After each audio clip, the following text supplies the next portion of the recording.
Luke chapter 4 verse 18 and chapter 7 verse 22. Tichaverenga kuna Luka chapter 4 papa verse 18.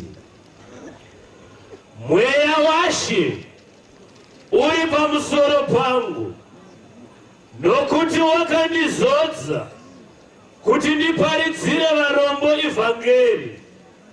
Wakandituma kuti ndizivise vakatapwa kusunungurwa kwavo, namapofu kuti vaonezve, ndiregedze vakatsikirirwa, nokuzivisa gore raShe rakanaka.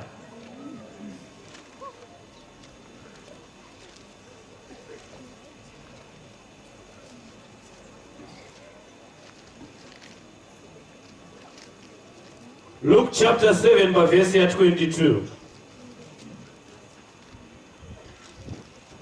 Akapindura akati kwavari, endai munoudza Johani zvamakaona nezvamakanzwa, zvokuti mapofu anoona, vanokamina vanofamba, vana maperembudzi vanonaswa, vematsi vanonzwa, vakafa vanomuswa, navarombo vanoparidzirwa ivhangeri.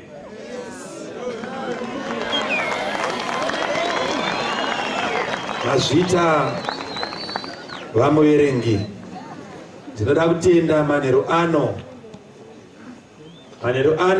zvichida handichanyanyi kupopota.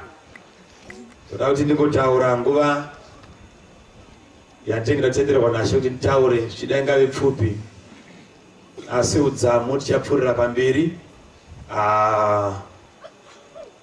mangwana. Asi hakusi kuvamba kwerevival, yakavamba payakavamba. Manheru anhasi ndine pfungwa yandoda kuti inzwike. Kereke ibve pano yaane zvikonzero, ichiziva kuti chii chiri kusaka kuti tive zvatiri izvi. Takonzerwa nei kuti zvatiri izvi zvive zvatiri? Pauro une imwe nguva yaanotaura,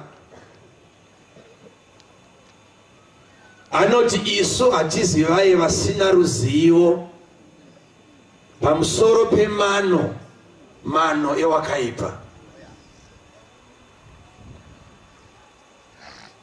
Paanoti we are not ignorant of his devices, inandizive kuti paaiti we aireva iye nani. But dai ari wokubvunza mubvunzo taida kunzwisisa kuti njodzi iri pakusaziva ndei. Unoswera naye, ukafamba naye, ukadya naye, ukasamuziva kuti aripo. Mwari ane pfungwa yekuti vanotya zita rake vatyiwo kunyange namadhimoni nemweya yakaipa. Vese vanonamata zita riri pamusoro pamazita ose, Mwari unoda kuvapawo mazita makuru mumaguta mavanogara. Ukaronda zvakanaka Bhaibheri unoona kuti Mwari waitsaura zvaanoda panguva yaanoda, zvisina aibvunza. Kusvika mushumiri ataura pano kuti favor haizi fair. Ndiye wakasika denga, ndiye wakasika nyika. iye ndokuzvisarudzira denga akati nyika ndinopa munhu. Denga racho rakati nakei kwazvo kupfuura pano, zvekuti kana taakutaura zvecomfort, iyo Mwari ndo yaanoda. Ndosaka uchiona arovera kudenga kudai, ndo yaanoda comfort, kugara zvakanaka chaiko Mwari wako anokuda.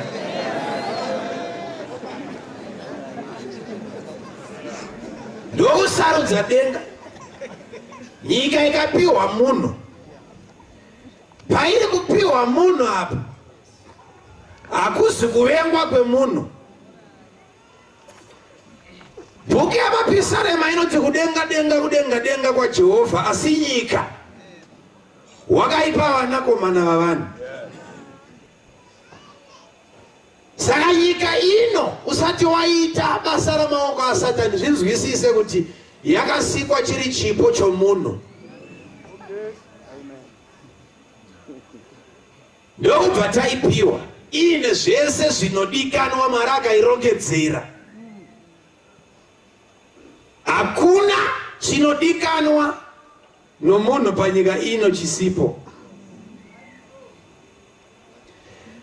Mwari ndokuvanza pfuma namadiamonds negoridhe, zvimwe zviri pasi 5 to 10 kilometers kuenda pasi pevhu, kunonotorwa goridhe. Uchiona varume vakapfeka maheremeti zvikatapira zvichitimba pasi, vanodzika kuita rwendo kunobuda nedombo. Kwavari kufukunura ndokubhini kwazvakarasirwa naMwari, aanei nazvo, ndomarara goridhe.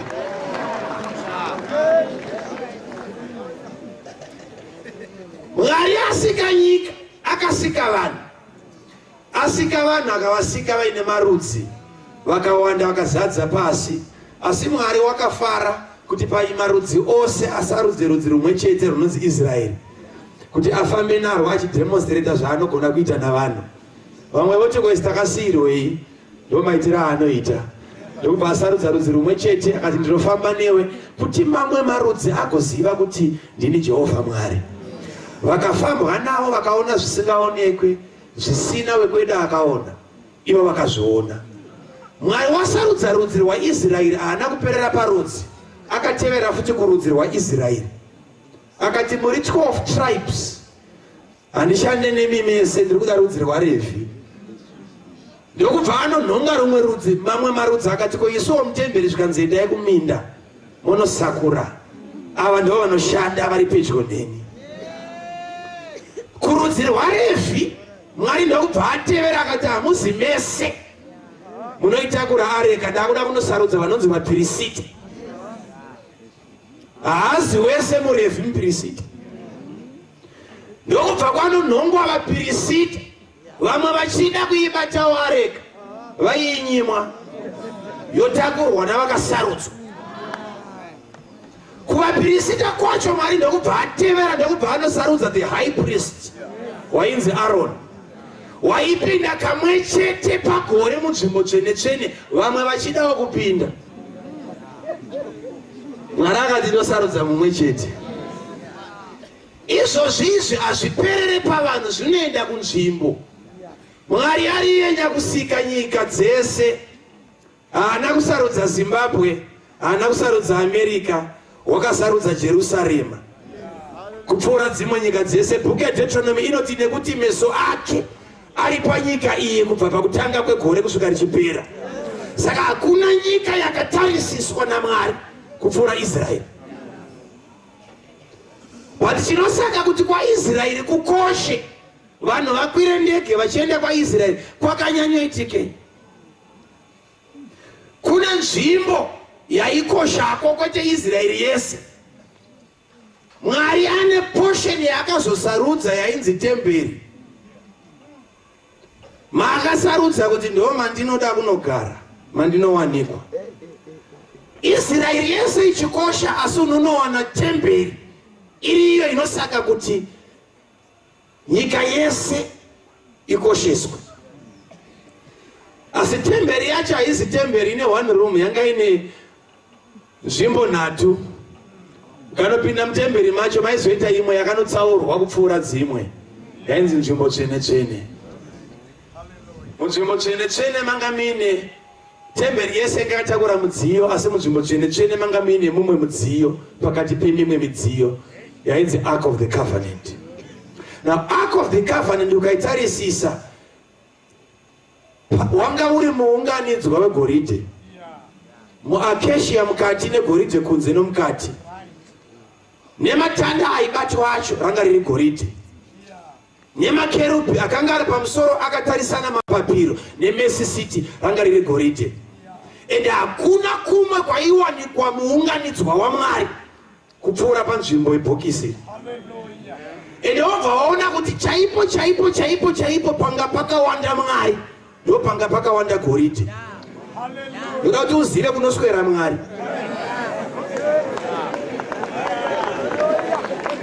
Ndiri kunzwika zvakanaka? Varume, ndauya pano kuzosuma nyaya iyi. Ndati paiswera Mwari, paimukomborera, ndeparanga rakaungana kwazvo. Tsika iyoyo nanhasi Mwari haana kuiregedza. Pane mari shoma neumwari hushoma ipapa. Ndeuda kutsanangura pfungwa yaMwari pamusoro pevakati vanamate zita rake.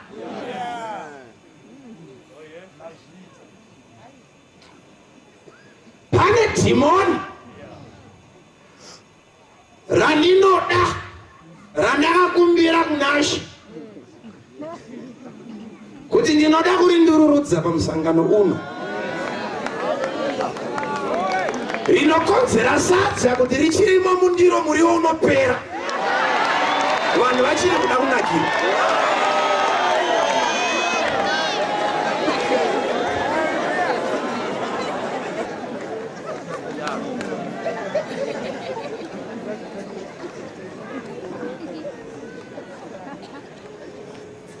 Kuno vakomana navasikana vana baba nana amai takauya kuzopiwa tuno twedu naMwari.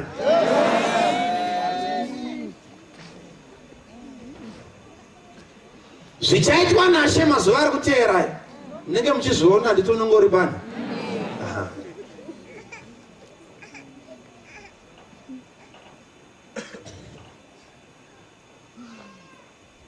Pano paita chapter yaverengwa yanoda kukurumidza kuti ndiibate. Kwainotangira ichapter 4 iyoyo kuvhesi ya1 zvinonzi time yekunge Jesu wakuda kutanga ushumiri. Unozvitsaura ndokurega kudya 40 days 40 nights. 40 days 40 nights dzinoitika sei? Ndakabvunza vane uchenjeri vanoziva zveutano hwemunhu. Hakuna unodzitsanya ukadzipedza unofira panzira. Wese anotsanya 40 days 40 nights anenge aine ruoko rwaMwari runomubatsira. Muviri wemunhu hauzvigoni. Pamusoro pazvo ndakazobata futi kuti kutsanya hakuzi kusadya. Ndosaka uchiona rimwe zuva Jesu ari patsime apedza kutaura nomukadzi, vanosvika voti kochidyaika zvonzi ndine kudya kwangu kwandinodya kwamusingazivi. Saka Jesu paunonzwa achinzi ari pamazuva okutsanya ane chimwe chaari kudya chaaregedza ndechenyu. 40 days 40 nights hadzipedzeke pasina chinhu chaunopiwa navatumwa.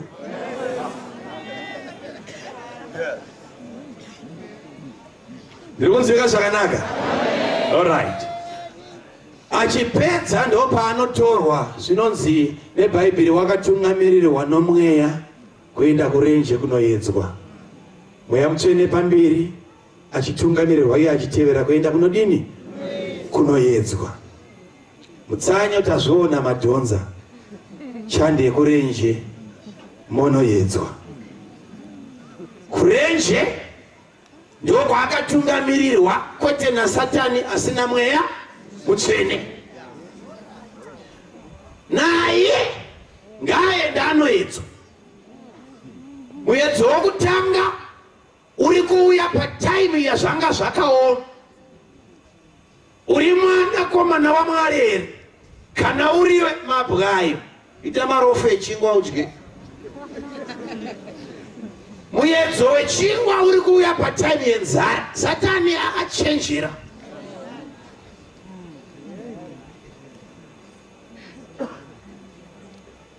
Ndati muedzo wechingwa unouya patime dzenzara.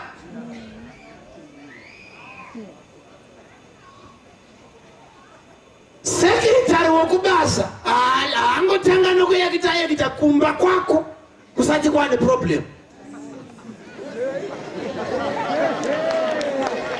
Kune panotanga papfanyamuka zvino.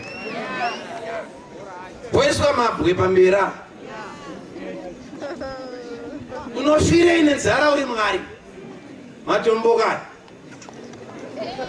Iye ndokubva akunda nekutora sezva zvakanyorwa achipa kune wakaipa. Zvabva ipapo anonzi chiandei pakakwirira. Sezvo wati munhu ararame nechingwa bedzi asine shoko, chiandei pakakwirira. Ndopaanonzi wakaratidzwa kubwinya kwose kweguta zvikanzi kungorova pasi bedzi nebvi. Ndinokupa zvese izvi. Inzwa, ndinokupa zvese izvi.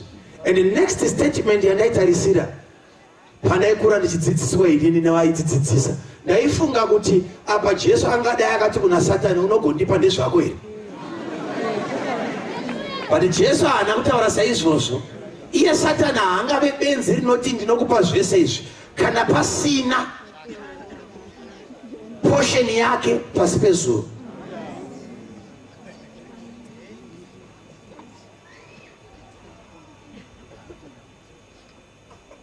Kwakanyorwa kuchinzi uchanamata Jehovha Mwari woga.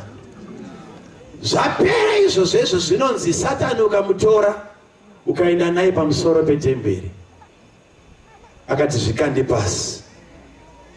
Iye unonzi uchatumira vatumwa vake vangasiye rutsoka ruchiroera padombo. Mweya mutsvene watora Jesu ukamutungamirira kurenje kuti aende kunoedzwa. Satani akabvisa Jesu kurenje akamuendesa kuchechi.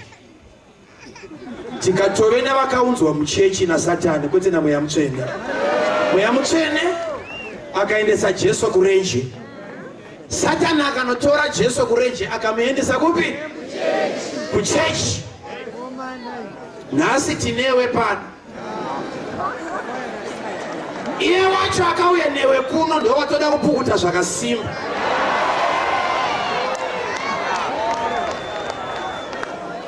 Chechi yaJesu yaita vamwe vakaperekedzwa.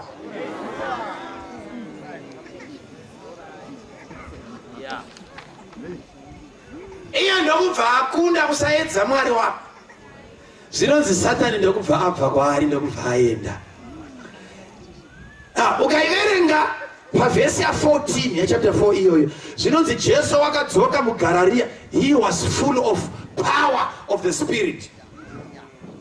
Wanga akakoka akazara achitambudzika nesimba achidzoka muGarirea. Adzoka muGarirea zvinonzi guhu rikatanga kufamba kuti Jesu ari muno, Jesu ari muno, Jesu. Ndokubva atsvedza zvake ndokubva aenda kupi? kuNazareta. kuNazareta wakanosvika ndokubva asikubata zuva reSabata. Ndokubva anonanga kusinagoge. Ndichadzoka panapa rimwe zuva ndichitaura pamusoro pesinagoge raSatani. Ari musinagoge ndopari kunzi zvino wakasumuka kuti averenge. Hapana sachigara akamupa mukana, akangosumuka kuti averenge. Nyamba ane twake turi kumunetsa twabva natwo kurenjoko. Namupa mukana ipapapa hapana ndokubva asumuka musinagoge ravaridzi nemusi weSabata. Vangoona asumuka zvinonzi pakanga paina Asha wakanga aripo.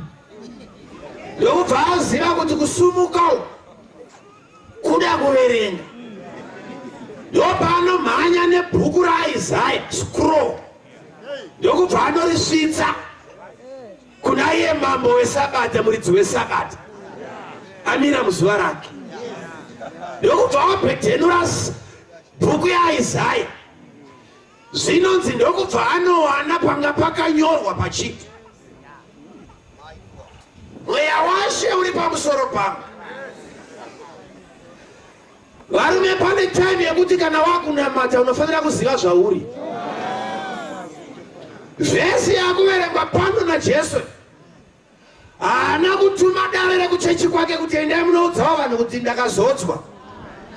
Akati iyi varume ndinoverenga ndegai, nekuti kana ndakazodzwa ndakazodzwauka. Mweya waShe uri pamusoro pangu, wakandizodza. Ndopabva pabatwa nyaya ndoda kufamba nayo kuti ndiparidzire ivhangeri kuvarombo. Pamba patangwa nomurombo murwere asati apora, kuti ndiparidzire ivhangeri varombo.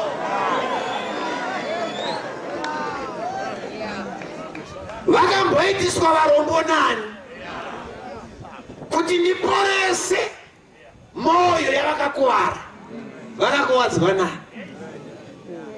Ndiparidze vhangeri yokusunungurwa, vakambosungwa nani. Rega ndijambe zvese zvakataurwa izvi. Chapter 7:22 iri kutaura kuti imi vadzidzi vaJohani muri kuuya panapa kuzobvunza kuti ndini here. Ndozvamatumo akati zvikanzi alright, ini handina chandinokupai chekuti munomuudza, asi ndoda kuti muvhure maziso, mutarise basa. Batei murwere ndopaanopora, ane maperembudzi achinatswa, vasinganzwa ndaakudzwa, meta makumbo kwara kwasho, vakafa vachizvikanzi mira sandapedza, vakafa iwe mukai barabado, zvikanzi monomudza zvamuri kuona bedzizvo. Ndokubva kwabatwa imwe vhesi yakafanana neipa pekutanga, zvikanzi monomuudza zvamaona zvekuti vakafa vari kumuka, vana maperembudzi vari kunatswa, vanorwara vari kuporeswa, vasingaone vari kuona, navarombo vari kuparidzirwa evhangeri. Alright, ngatigadzirise panhapa varume ava, panamira zvakanaka. Ane meso asingaoni ari kupiwa meso kuti inga ndakuona, obva pachimhanya nemeso ake achifara. Meta makumba ichinzi sumuka, ichikwakwanuka somabhonzo ati twasu, yobva ipapo una yakutepukira ichienda kana vanga vakarebawo sesu. But hande varume, Jesu ari kunosvika pane akafa, otiwo akafa chauri kuda upenyu muka, akafa achimuka. Asi pakundityisa pamurombo, haasi kupiwa mari, haasi kupiwa donation. Zvanzi enda unoudza Johani approach yangu yandakuita kuvarombo. Murombo ari kuparidzirwa evhangeri. Ndopa ndoda kuti chechi nhasi pano idzokere yakasvinura. Jesu ari kuti mweya waShe wakandizodza kuti ndiparidze ivhangeri kuvarombo. Asi zvandinofunga inini, indava Jesu wada anointing kuapproacha rombe.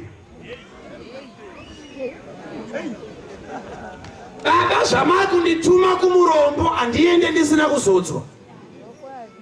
Akanyanyoomei moyo murombo.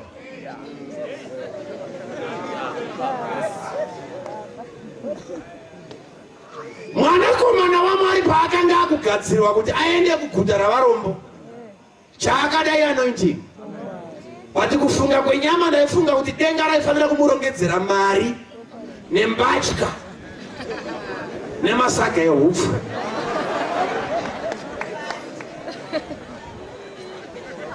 But Jesu akaziva kuti kupukunyutsa rombe hakuzi kuripa saga rehupfu.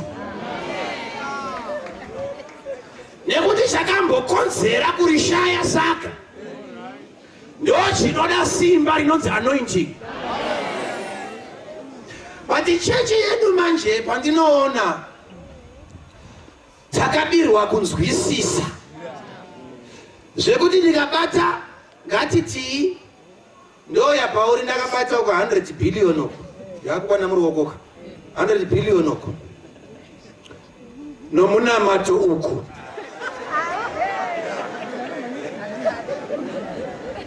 doti sarudza ipapa ndinosara ruoko rwerudyi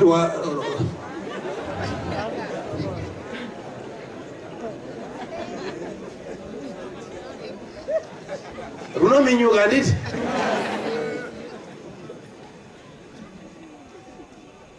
Meseji iri pano inorwadza pakuti wacho murombo haasi kunzwisisa kuti chaanonyatsoda kuti abve muurombo chii.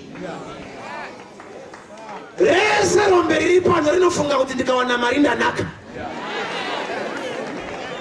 But ndauya varume kuzokuudza kuti chinhu chinonzi mari ndo chiri kumahombe kombe kwevara rinonzi blessing. Ropafadzo haizi mari. Inini I don't care kuti waita mari, handimbozeza kuti waita mota ngani kana kuti waita dzimba ngani. Tinoya kuzoona kuti kunyange waroorwa ugere zvakanaka iri mumba macho. Ndo panoonera ropafadzo ipapo. Dzimba dzavako dzisingapere pati muri kukotsirika here.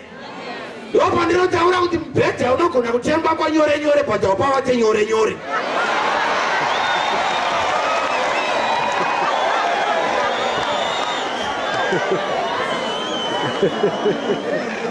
Ropafadzo. Varume kana rombe mukaritanga nemari mari uraya. Nekuti paari pane mhepo dziripo dzinokonzera kuti iyo mari isade kuswera naye.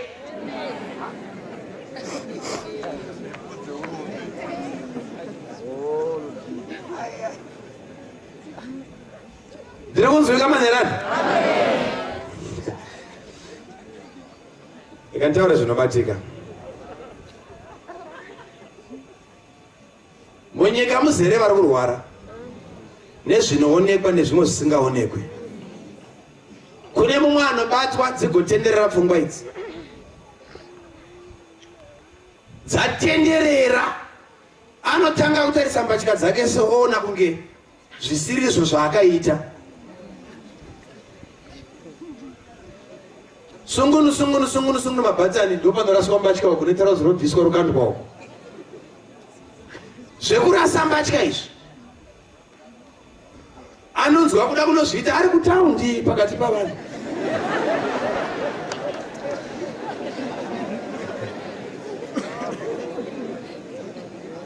Anonyara ipapapa ndiani? Ndimi. Iye kunyika yake yaari ndo zvinobvumidzwa izvozvizvo.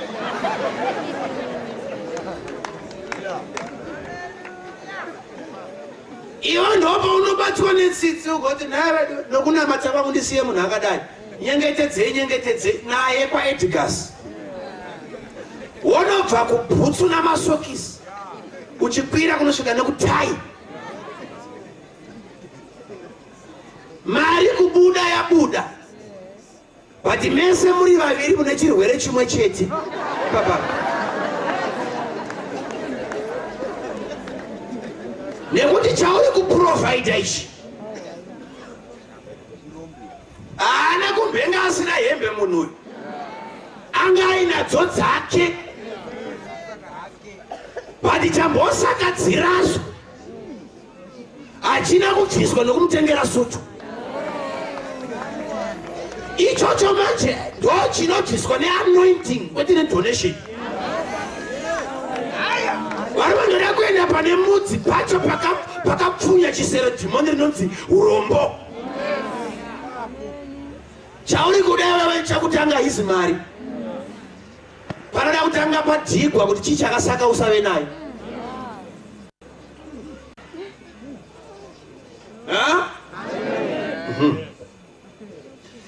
Jesu anoti wakandizodza kuti ndiparidze evhangeri kuvarombo. Murombo wacho ukaenda kwaari nevhangeri haana time, hakupe nguva yake, haatende kuti auye nevhangeri anoda kundibatsira asi auye nemari. Ndosaka uri kuona kuti vari kubatsira varombo kunyange vachiwanda, madonations achiwanda, but varombo vari kuramba vachingodini vachiwanda.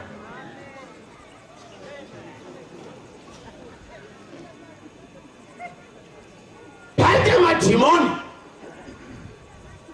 ekuti vanhu havasi kunzwisisa kuti marombe anopera sei pachechi.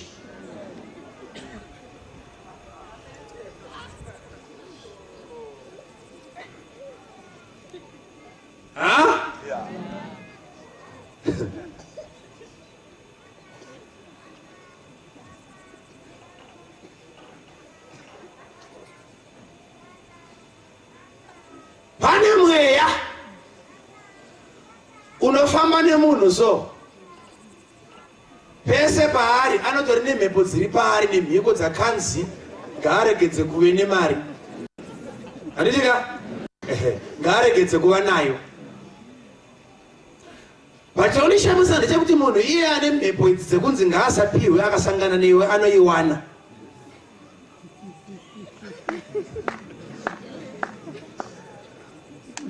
Chechi yakakurumbidza kubatwa netsitsi ikapa murombo chisiricho.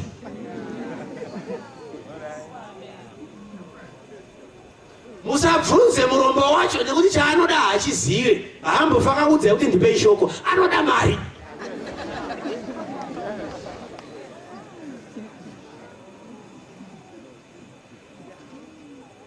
But hechi chakavanzika.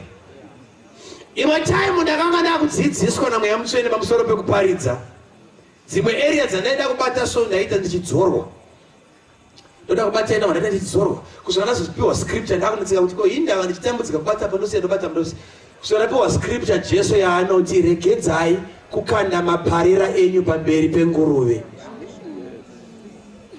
Zvikanzi nekuti dzichatsika dzapedza kwatsika dziko kudzingirirewe wacho.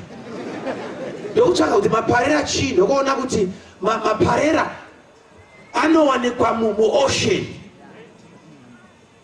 Unononhonga zvinenge zvihoshwa zviri pasi pasenda pesea. Wouya wokwatanura so woburitsa. Waburitsa ndo panotorwa unozoona vana mai vakachena vaine zvinenge zvuma zvinenge zvinopenya zvezvi zvakabva pakadzika.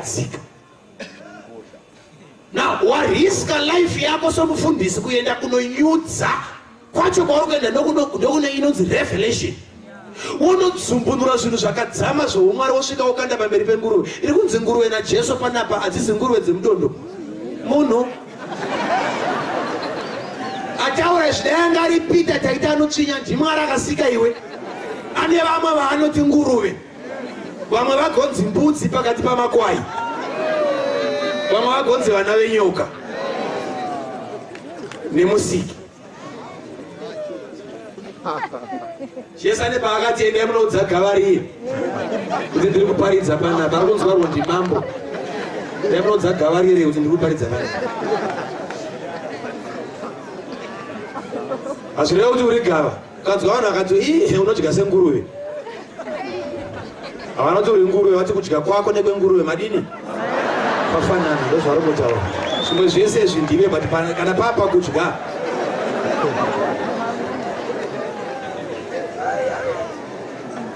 Saka ndaidzidziswa kuti pane dzimwe nyaya dzaunokanda pamberi pavanhu yaifanira kunge iri nyaya yabatsira, but inotambwa naye gotsiko apedza ndopanoda achiti ngavanowanza akutotamba newe wacho futi. Zvoreva kuti ngataure mazuva anenge akatidzabe. Zvoreva kuti ukaona munhu ari kuteverwa nemweya wetsvina, uri kumushayisa zvinhu zvizhinji: mbatya shoma, kudya kushoma, mari shoma. Chiri kuitika ndechekuti paari pane mweya unoti ngazvivepo, but ngazviregedze kuwanda. Zvoreva kuti kunyangwe nevhangeri ukamuwanzira chokwadi chaicho harishanderese. Paari pane mweya wekuti zvigazvipinde zvishoma. Chakampa mari shoma chikampamba chikashoma ndo chinompa shoko shoma. Hapana chinobatsira. Why? Jesu ari kuti ndakazodza kuti ndiparidzire evhangeri kumurombo. So Jesu warealize kuti murombo pamweya kwete panyama. Ndosaka paine need anointing. Pamweya.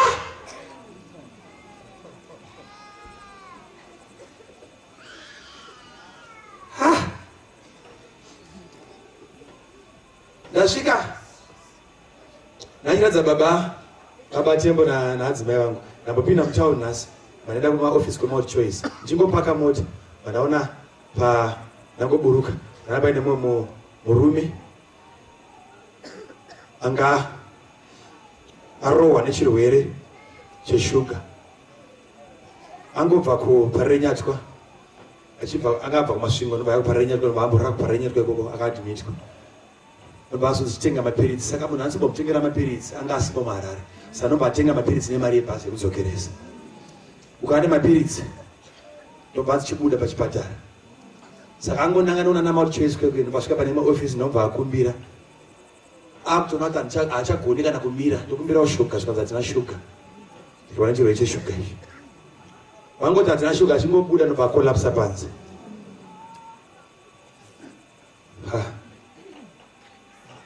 Ndasvika papa nditora vhidhiyo nefoni.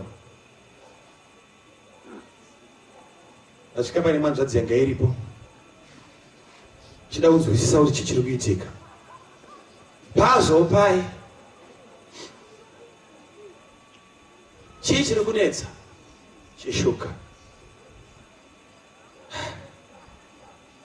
Munhu azowana simba adi anamatirwa paipai barabado munaraiti. Saka wakunzwa sei zvikanzi ndonga yangonzara.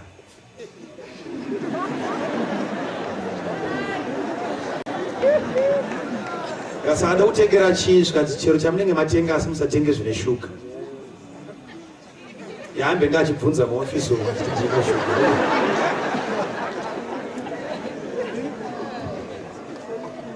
Naye vhidhiyo yacho ndikati kuchechi unoenda kupi zvikanzi ndopinda pakati ndikati vanoti wokudii pamusoro pezveshuga izvi zvikanzi matini ndikati vanoti wokudii pamusoro pezvirwere zvakati une makore mangana zvikanzi 5 years zvikanzi ndikati vanoti kudii 5 years dzokurwara ndikati vanoti kudii haana statement dzataura ipapo but ndokuona kuti kupora munhu aright but kumba kunoda kuendwa. So the body of Christ haifanira kungo ine healing beds ari marombe munhu anofanira kudzokera kumba. Ndosaka Jesu imwe time unonzi wapedza kumutsa mwana waJairus kuvakafa achingoti barabadi zvikanzi naJesu chimupai chokudya pangu ndaita pemweya asanda sadza uyu mukasamupa sadza ndosara chifa futi. Chechi ine payakaremara kumwe kwesoko taprofita tasumudza namusondo kuti kana paita need iri financial pari kuratidza kuti chechi yakapindwa namarombe. Hanzvadzi yanga iri pamo ndo pamhanya kumota ndobva ati very sorry brother handina mari 5 billion uende kumba. Ndobva ndamutasa kuti unopinda kupi ndobva tarasitara kuchechi wake ati arege akuitire zvakanaka.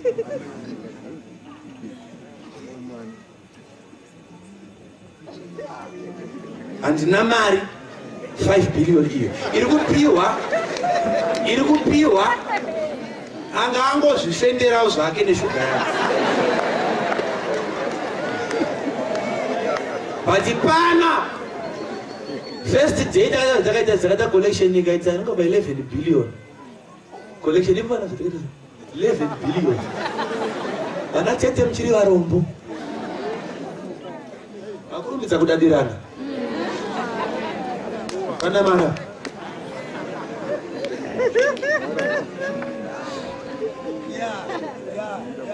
Jesu ari the problem neboka rakatiza mabasa kunyika wakauya kuchechi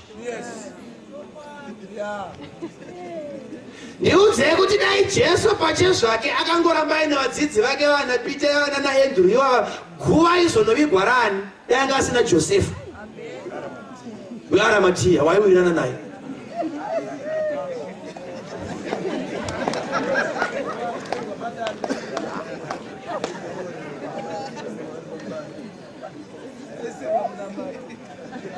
Revival ino tiri kuda kuti Rombe risumuke. Ndiri kunzwika zvakanaka here?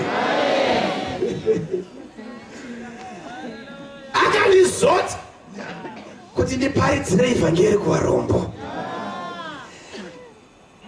Ndokubva kwauya mumwe mukadzi kubhuku yaJohn 17 ndopaanouya Maria ndokubva asvoti alabasta pwa ndokuti patsoka dzaJesu ndokutanga kuzodza ndokudi ari bishi kudaro Judhasi ndopanoburitsa calculator iri mugemenzi ndopanotanga kuweka kuti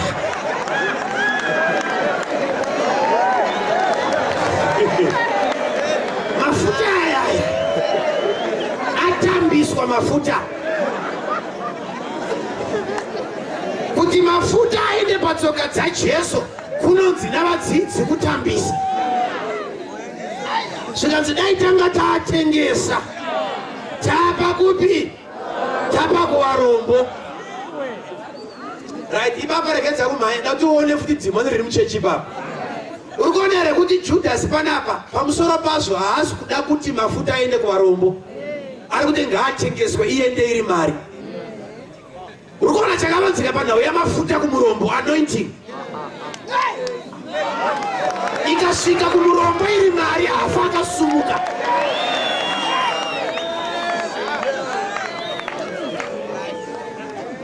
Nekuti anointing inonodhira nechakasakari verombe. Wati mukapa rombe mari inoisa pain killer. Marwadzo anonyarara asi itsvo dzakaora. Chakakonzera chichiripo.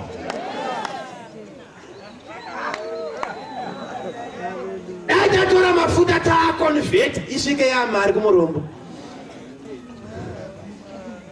Jesu ndopaanoti varombo muchagara muinawo. In other words, ari kuti approach yenyu ndosaka vasingaperi muchechi. Kuti munopa varombo zvisirizvo. Onda anointing. Sa strategy yemukadzi ndeyekuti urombe zvaunoda ane anointing ndakuenda kunosapota ane anointing. Ane anointing ndiye utora rwendo kuenda kumurombo. Amen. Ndiri kudziva zvakanaka na? Alright, patiri kupiwa madonations ndiudze kuti varombe vachapera rini? Vanopera rini? Kwamamboendesa gonyeti rechibage. Dzokera mwedzi unouya zvinonzi munoenda nawo amaviri magonyeti. Kiu inenge yakura. Ukaenda kechitatu vakuti chitigre nechigayo chacho.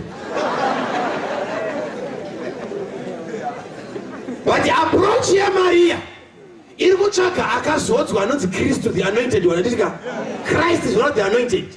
Saka Maria ari kuenda kunosapota ane anointing. Zvekuti kana kwaizonzi kwamuka dhona muchechi haifanira kudimbudzira kunanga nekurombe. Nekuti hakuna munhu akapfuma pasi pezuva ane access kumurombo ukagona kunomusumudza. Rombe riri kuda akazodzwa. Saka the right procedure ndeyekuti unoenda kumunhu waMwari woona kuti pane anointing iri papa. Kana kuine zvingaitwe kwete kutanga nekumurombo, zvinoendwa nazvo nekuna anointing. Nyakutakura anointing ndiye kuti arwendo rwokuenda kupi. Ndosaka muri kuona kuti haazi murombo aitanga kudya zvaitanga kuibva mumunda zvainzi nezvemuperesita, asi pakupedza kukohwa zvonzi musiyirewo varombo. Asi chechi yakaita nemadepartments. Murombo akatanga kudya Mwari asati. Yakabatwa nemumwe azarurirwa zvake nedenga. Bhaibheri rinoti vaitakura chirema vonochiisa pamusoro wetemberi chichikumbira mari. Saka murwere anga kutangira Mwari kudya mari yaiuya navanhu yeoffering vanga vakuita 50-50 navarombo. Isati yasvika kwaMwari yaitanga neparombe riri pagedha.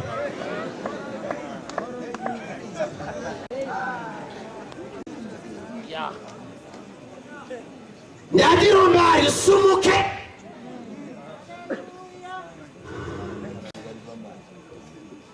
Sei Mwari yakasvika paakazoti uchakweretesa asi iwa ungakwereti kana kukwereta isiri kesi.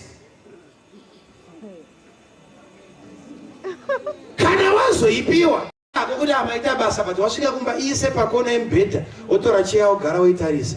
Tanga kuda kunzwisa secret iri pamunhu akupa kuti kuzondipa ane yaasara nayo. Chii chiri kusaka mari iyi isade kuve neni asi ichiswera nevamwe?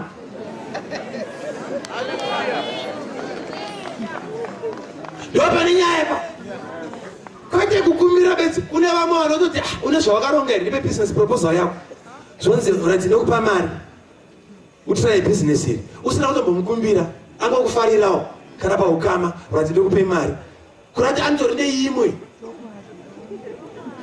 isina urongwa. Hauna mbozviona here mubhengi iwewe makamondereka bhengi rese nekiuso uchida 5 billion unoona mwachitatereka achipinda netarange kuenda kunodeposita. Iwe uchinzwa kuti life yangu yakamiswa ne5 billion but kuna ari kuuya kuzoisiya tirangi.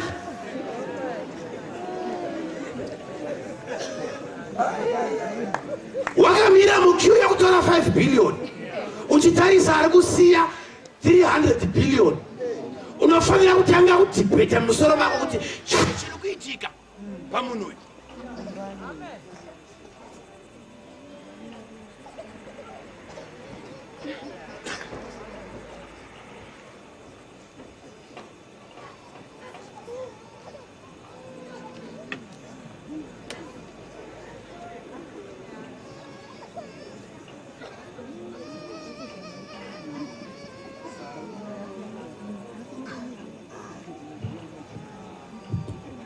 That's it.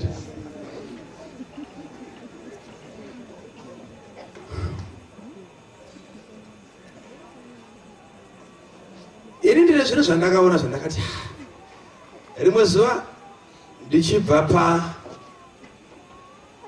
paHow Mine ndiri kuBulawayo panaitungamirira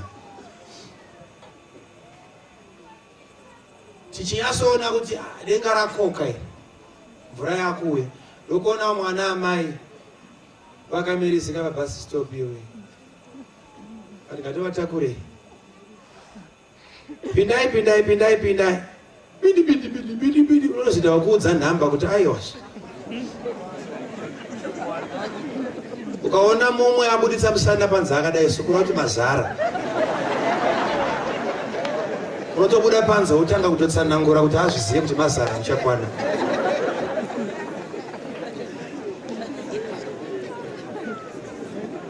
Izvozvo zvekuti matiwana tiri tese hapana anofanira kusara tiri pamwe chete. Vazotsokodzerana paipai mapindwa mumota moyi chandei navo chucha ndapinda mutauni. Muri kuburukira papi vana amai? Imi muri kufamba sei?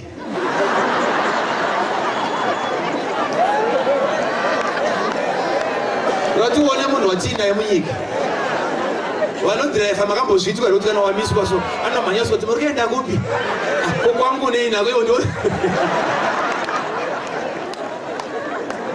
kuenda kupi ndinoudza iwe.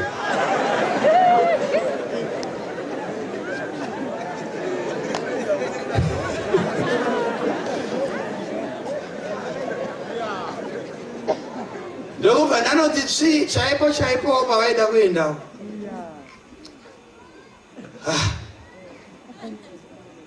Hapana akada kumbondiedzawo nemari. Ndokubva ndanyarara. Vaburuka wamane koko ndakaita kuzoti kurutivi uko munorohwa nemota uri kuenda koko. Vabuda nekoko vese vari kuenda koko. Ndakamira sezvo ndakaona mudungwe ndobva ndatera nemota mbichana madavhura window ndikati maita basa. Thank you chai. Ndikaishaya.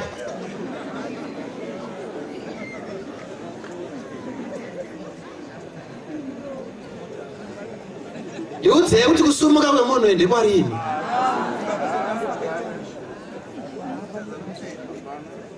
Momuti tipe mari kuchechi, mari iyo thank you chaimainyimwa. Mari. Kutsvagira kuti ukwazvo.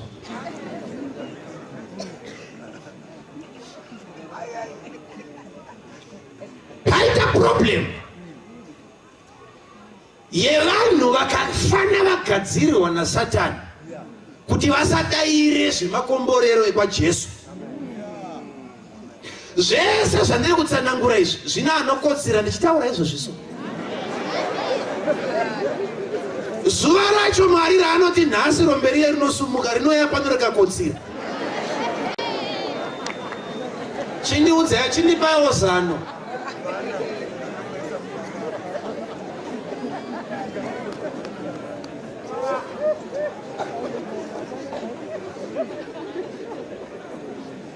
Vabereki.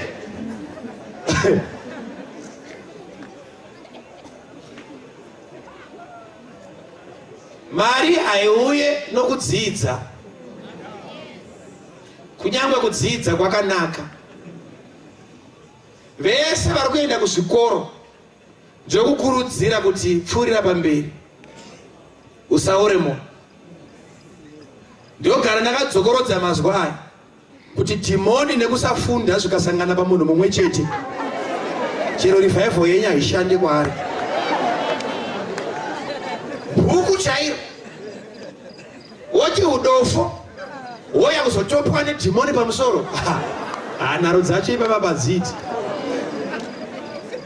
Vanombozama kutsanangura uri patiu paipai kuti aiwa baba. Change yenyu $5. Saka ine kuno kundine 10 chindipai 5 ndikokupai chii? Kuti aiwa zvimi ndimune change yangu saka mufanira kuti mari yacho ndini. Kuti aiwa kana. Izvozvo zvega. Rombe rinotonzwa kuti kana ropa rikatodeuka ipo panapa nokuda kwa $5 iya ichikuti.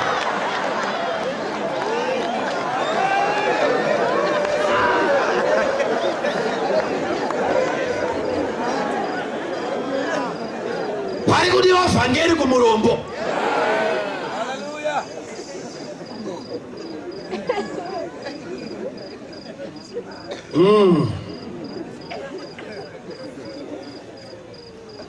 Unoziva ukaverenga Genesis 27. Baba vachembera. Havachaona zvakanaka asi vanonzwa kuti vakomana ndikafa ndisina kukomborera vana. Ndatadza. Iwo matanga akazara. Atione mystery iripo pachinjonzi blessing. Hazvisi zvakaungana, but ndechakaunganidza.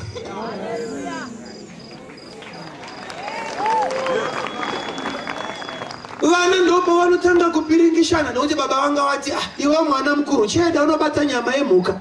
Uye naye panapa ndidye kana ndadya ndanakirwa. Ndigodini? Ndikokuropafadza. Principle yacho hamumbobva makajamba chero mukaenda kwese mukanotsanya muchadzoka futa. Blessed renyama. Mapedza mutsanyo wacho ane maropafadzo azodya here chako. Kana ndadya nyama yemhuka ndigokuropafadza. Dai vari sekuru kumuzukuru taita hapana ukama hwakasimba. Ndibaba kumwana vari kuti ndingasve ndafa handikukomborera kana ndisina kudya chako. Ndanobata nyama yemhuka. Mwana ndopa anobuda nemukuze wake wembwa wako enda kusango, but pari kusara pachirongwa dzimwe pamba naamai. Zvikanzi naamai wo chiregedza kuenda kusango kwaenda mukoma wako mhanya padhuze padanga. ndobva kanotorwa kabwai ndobva kauraiwa bakabikwa mushe nyama muplate zvikasiena nopababa uda kuenda kuno baba zvikanzi namai aiwa makazvarwa makasiyana mukoma wako wane makushe muviri wake wahuna baba vako havachanyatsoona zvakanaka vanotanga vatombobata vasati vakomborera zvinochiuya padhuze unza dehwe racho namei kuti muviri uite chii makushe mai pavainamira apa vainyatsoziva panobata baba ko ndiye muridzi wemurumeso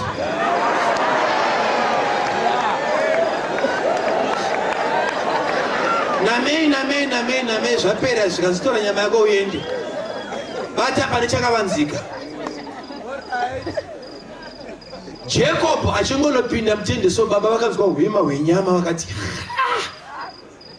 ndiwe here mwanakomana wangu Esau zvikanzi ndini baba naJacob zvikanzi ndini baba nobva wabvunza one question zvikanzi sei wakurumbidza kuiwana waverenge ipapo. Jacob ndokubva apa a prophetic word akati Mwari wenyu waiunza kwandiri. Ndautara mazwi maviri waya baba pavari kuti sei wakurumbidza kuiwana. No wonder why vanga vachida kuropafadza Esau. Uri kuona here kuti baba asvika pakuchembera Esau anoenda kusango achivhima zvoreva kuti Esau ari kutombovhima achitobhuya nenyama but asina kubleswa. Kubasa kuchitomboendwa kuchimukirwa mangwanani muka ichitombobatwa but naasina ropafadzo. Izvi zvekuti une basa izvi unoshanda izvi hazvirambidzwe izvi. Muka yaibatwa naasina kukomborerwa but baba pavari kubvunza kuna Jacob vari kuti koseko wakurumbidza kuiwana. Okay, saka baba vanga vachida kudhila nearea yechinono. Vari kuziva kuti mwana wangu kana aenda kumhuka ndiri kuona kuti anoswerako oya netsuro imwe chete inoswerera mwana sipo pano. Saka pavari kuti seiko wakurumbidza kuiwana vachibvunza Jacob vari kuziva kuti ndosaka panga paine need pana Esau yekuti kana ndikamukomborera every time yaanobuda anokurumbidza kuwana zvaanenge abudira. Saka baba vari kuti kuna Esau handisi kuda kukuchinja profession. Ndoda kuti kana wanga uchienda kuBotswana ucharamba uchienda kuBotswana asi this time uchakurumbidza.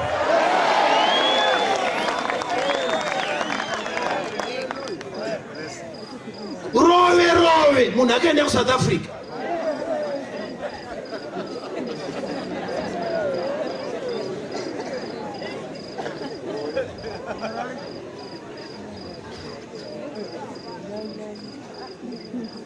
anodzoka akabata tsuro pasiya vakurumbidza kuiwana.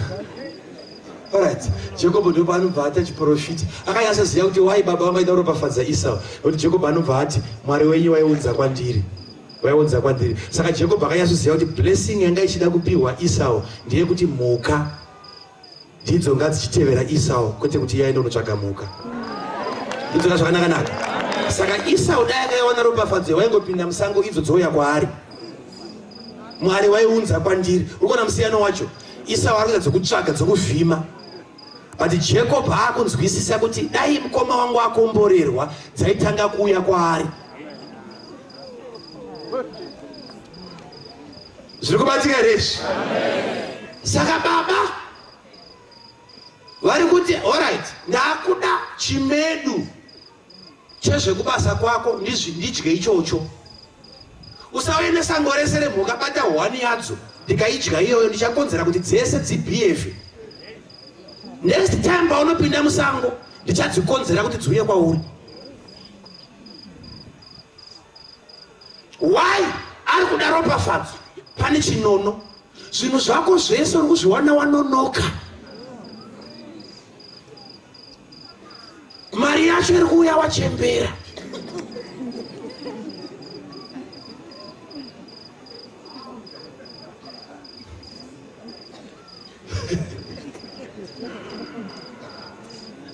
Saka Jacob paaiti Mwari waiudza kwandiri aiziva zvaari kutaura. Ndosaka wakazoona kwanga kwaLabhani dzaiuya kwaari.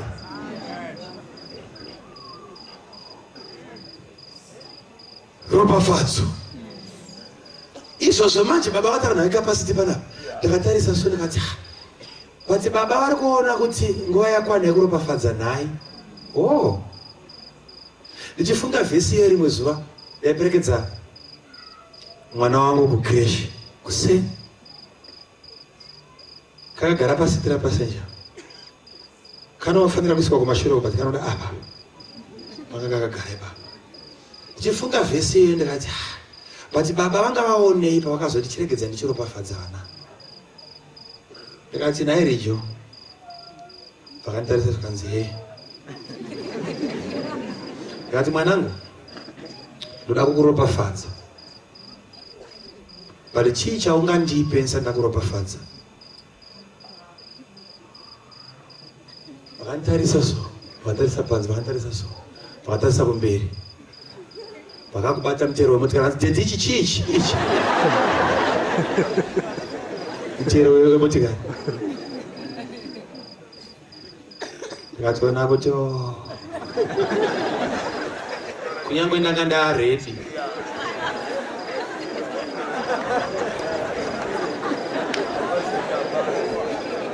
Ndokubva ndatochinja nyaya yemaropafadzo, ndakutoenda kumutero, ndakumusanaangorira kuti chii ichochi.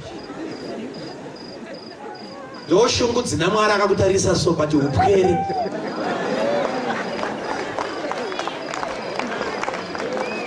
Akazara nepfuma.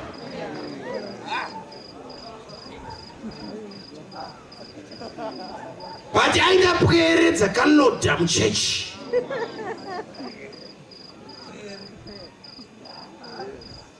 Vasingagone zvachose kukomborereka.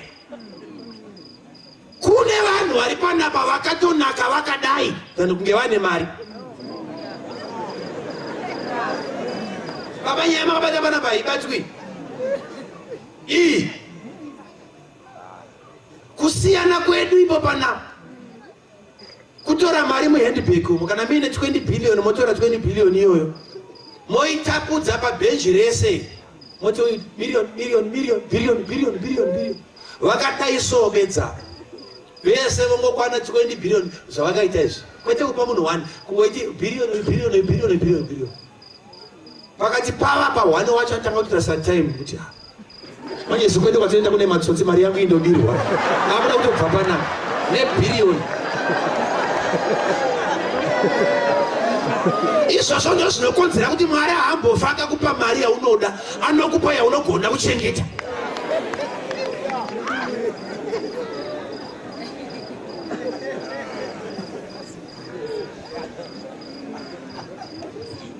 Varume tiri kuda chechi ina varume navakadzi vanoti vhangeri ichirohwa vanenge vachikonya musoroso nemakiyi emotikari.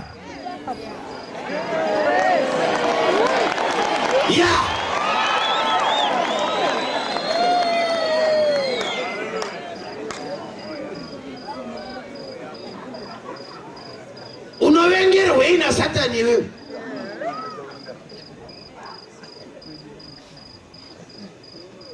Naiwe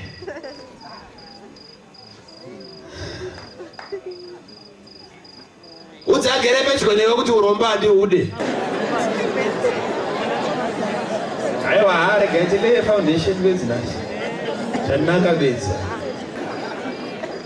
ndozvoti anoinjingi izvozvo izvo vane mukashatirwa so patanangogumbuka chigogodza nechandari ipapo so kuti uchienda mangwana kuti unodzoka futi kuzotsamwa futi.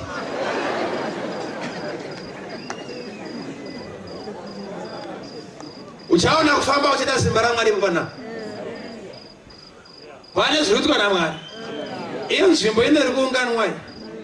Pane zuva ramuchavhunduka musingamirike muno.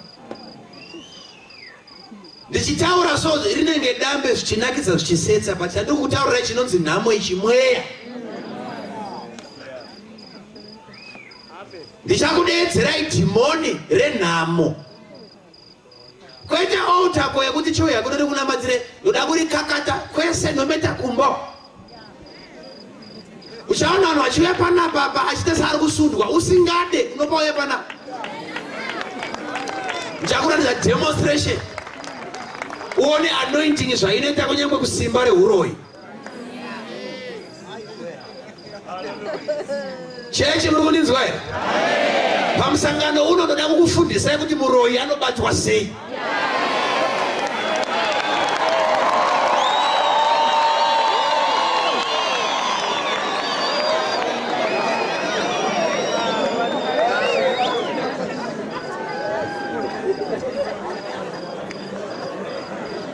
Pane chinokonzera kuti usave nemari, mhepo.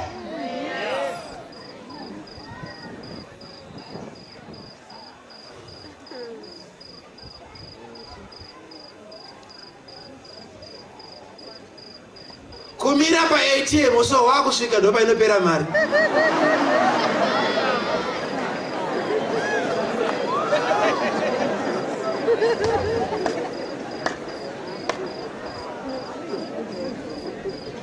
Kasapera mari inofa. Mwetsvina. Chese chabatwa newachifana. Wakwira ukombe zvakanaka ndiwo watanga kubhadhara. Watinonzwa kondakita kuti pana asina kubhadhara. Pane wanasara. Unoda kombe yese yakutarisa. Pane wanasara. Kunzi mama amuna kubhadhara. Kuti mukwashanga ndenda tanga kubhadhara wani. Unenge uchagara wanyora zita. Kutoziva kuti minyama inokutevera. Madhimoni ehurombe wayai. Unopunza bhodhoro remafuta ematiye musina kana mari yekubhadhara.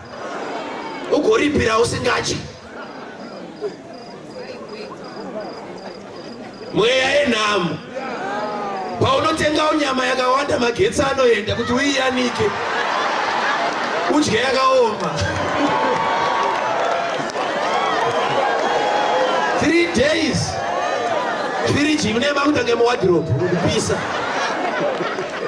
Nekuti yatengwawo neyo nyama.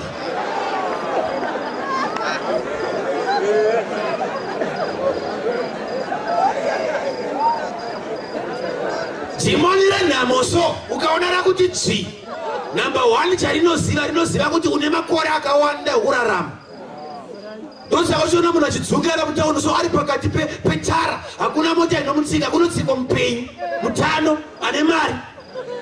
Rombe rinochengetwa.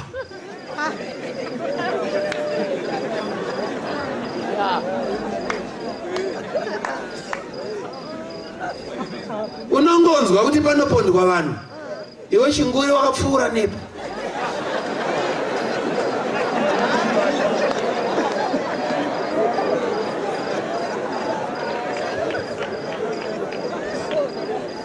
Urikufanira kuita mari gore rine.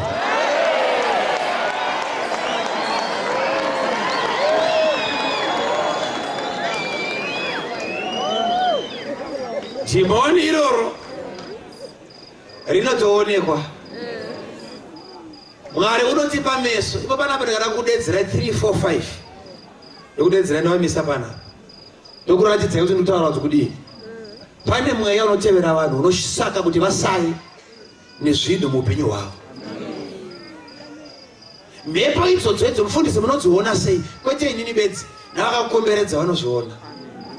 Chero uchinamata uri mutungamiri kuchechi kwauri kubva, ndosaka uchiona kuti vazhinji vanouya kwauri vari kutsvaga spiritual guidance. Akuda kukwereta mara akumbire iwe. Vanonyatsoziva zvauinazvo nezvausina.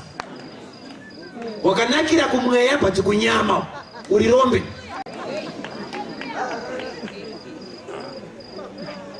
Mustriti kiti chachai anonyatsozivawo kuteera. Iwaone mastriti kiti hambo kunetsa. Pane kakufanana kanotongoona kuti uyu mukana wekumba bedzi. But mari pairi inonzwika kuti mari pairi pa.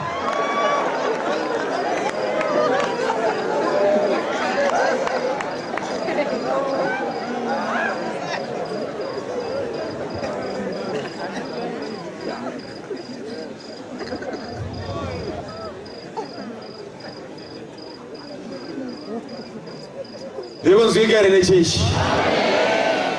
Aha.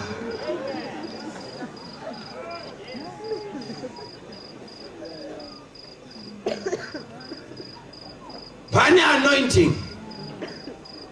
In Deuteronomy chapter 8 verse 18.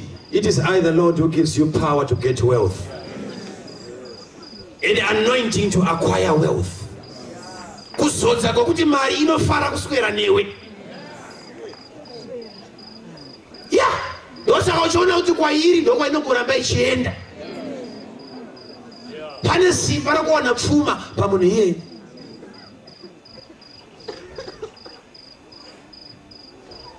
Bati mamwe madhimoni ese aya, ndakedza ndiconclude, ndikoyesa kupukuta mangwana. Mamwe madhimoni ese aya anotora mukana we1 rakatanga. Mese muri panapa mune dzimba muchitungwisa kana kuti muri kuroja. Uchazoona kuti pamba pako zvichida hauzi wega uripo. Pane vamwe nehama dzinouya nawe uzotsvaga basa, asati awana basa anotanga awana kupa kwako. Oya ndokwanorara, ndokwanodya, chimukira unodii zvake. Achibva kumusha anoziva kuti tina akatanga kuenda kuHarare. Inhamo yevabereki, nhamo iyi.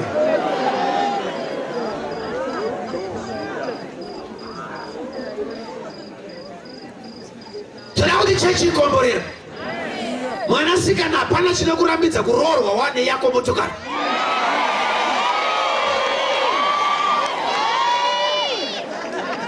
Kwete uramba wakatarisirwa pasi. Uchiita minamato yekuzvininipisa, Mwari ndoda wakawanirwa nyasha ndiroorwe. Itoti kana waroorwa wacho akuroora ndiye awanirwa nyasha.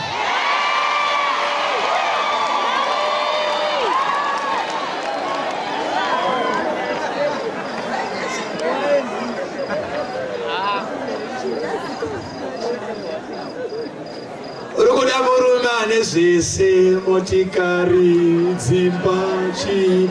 Ndiyo watoda iye Mwari ndipe akadaro. Atombopruvha kare kuti anogona kuzviwanawo usipo.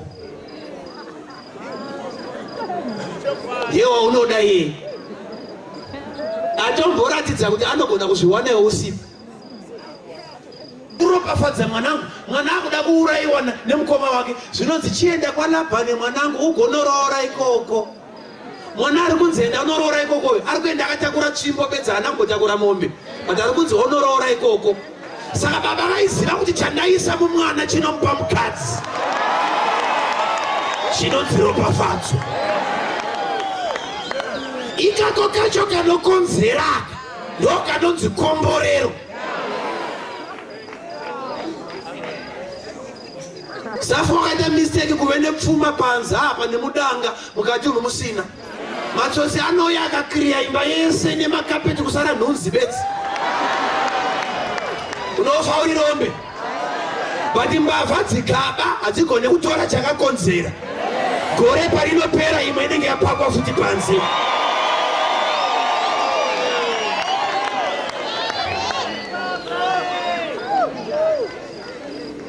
Ndoga nonzi ropafadzo.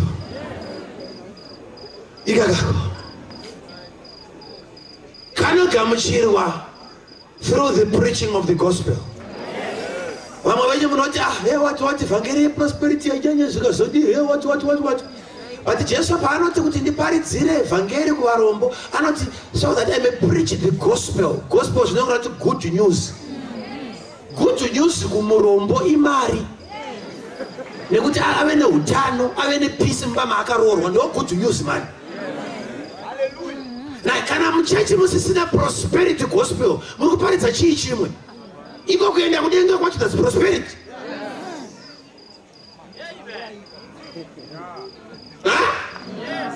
Ewa, chachi dzamazono dzangoda zvemari pese vamwe dzakadzadza yemari chichi. Aiwasi. Chero munhu akauya panapa akaparidza zvekudenga.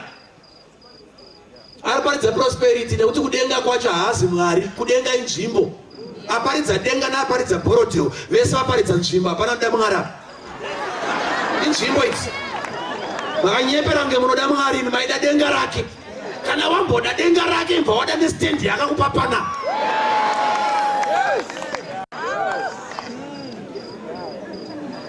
Ini ndiri kutenda kuti vari kuuya panapa vaine kutenda. Mwari ari kuda kutapudza marombe.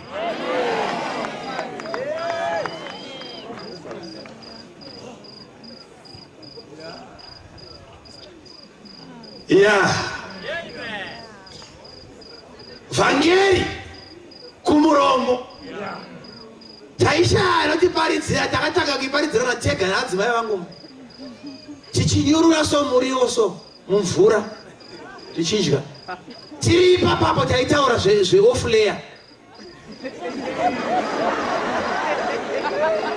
Atina kuchuma kuti zvatiri kuona panapa zvigadziri zvidesign language yedu taitaura zvatinoda.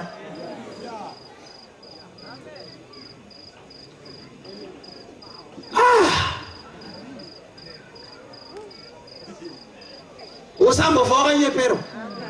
Wese unoona Maria zodiwa zvazodi. Right, inofunga kuti kana iwe usingade prosperity chiri chokwadi atigone kumanikidza kamwe haidi. Handiti zvatungamiriri. Mumwe haidewo. Anoda udenga. But ini chinozondibhowa manje kuti ndikauya kumba kwako ndokuona wakagara pasofa. Mota wambota uide ndokuona uri mukombi yomuridzi. Prosperity haina nebasa rese ndikuona wakarara pamubhedha. Iye Mwari akakupa pasi pesa. Tenda nezvawakapiwa buruka pamubhedha rasingade prosperity rarapasa.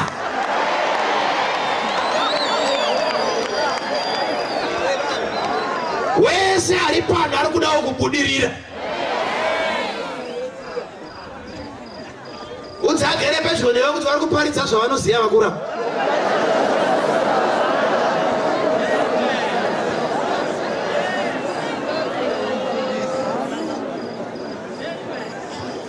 Ndikuzwika here.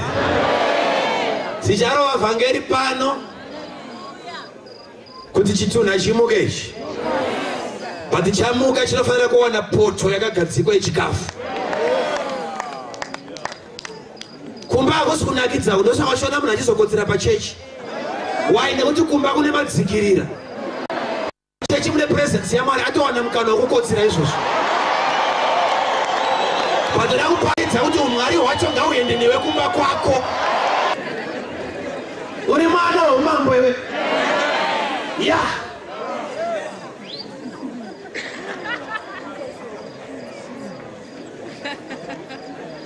Yeah.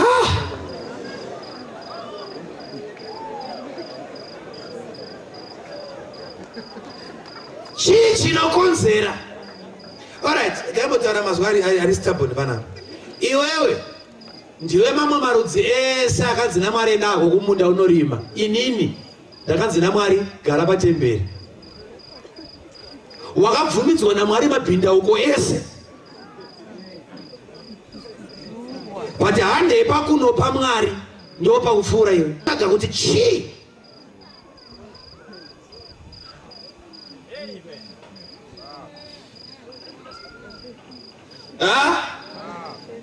Nekuti muri mufundisi ka. Ko vanga ane vafundisi pasi pezuva.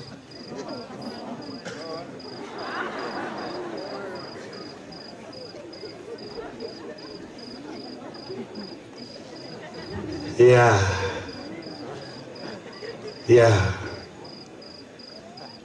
Mwanangu, kwawakuenda uko. Urore ikoko. Ndokubhakatora tsvimbo ndokumhanya katakura tsvimbo bedziwe. Mukoma achidzoka so arikuzonzwa kuti ropafadzo yaenda. Ropafadzo zvanzi hasho yaenda, kuti ropafadza mumwe panapa. Muri kundiudzei, paari kubuda panze so arikuona danga rakazara nemombe. Hakuna kana hwani yambobuda. Huku dzirifararira nemazai adzo. Iso ndo panoti saka ropafadzwa pakudii. Kuti anga asinga understand kuti chinonzi blessing hadzisi mombe kudanga. Nyamba Jacob waenda nechakakonzera baba kuti vave nemombe. Ndopa unozoona kana Jacob akudzoka, anodzoka aine matanga matatu. Kudambura mombe. Iye achitevera kumashure, akaenda akatakura tsvimbo bedzi. Why? Nekuti akapiwa chinokonzeresa. Kwatezvara kunotinhwa mombe munhu achienda kunoroora ndokwaari kudzoka achidzitinha ikoko. Usatambe neakakomborera. Unoropafadzwa zvekuti kunotuma wada uzowadhita kudepartment rako. Vakuona yaunofamba nayo kuti nesalari yavanokupa hazvienderani. Yehova udza kuti ndi Jehovha anondipa simba rokuve nepfuma. Chinaisa value pamari anointing iri pauri. Anointing 100,000 ane pama million 100 million muruoko rwemumwe na 100 million muruoko rwemumwe dzakatosiyana value rese riri $1 mese kukupa billion panapa dzakatosiyana value. Chinoita kuti mari yawapiwa iwe nevalue haisi mari yacho but anointing iri mauri. Ndoba unozora mwachuya ine bhutsi yamunoti naye veduwe kakanaka makakatenga kupi ari kuti makakatenga kupi yake akadya mari.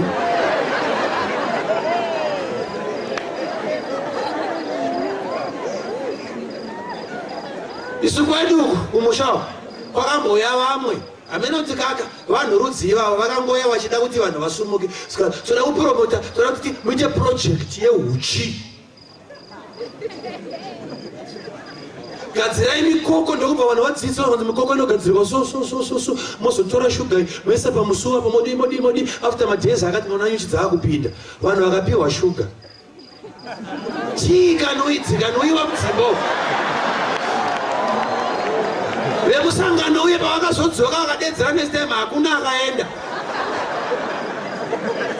Ndakuudzai kuti rombe haridi kupiwa mari chacho chasaka tiibikwe chinhu unodzi urombe hwacho.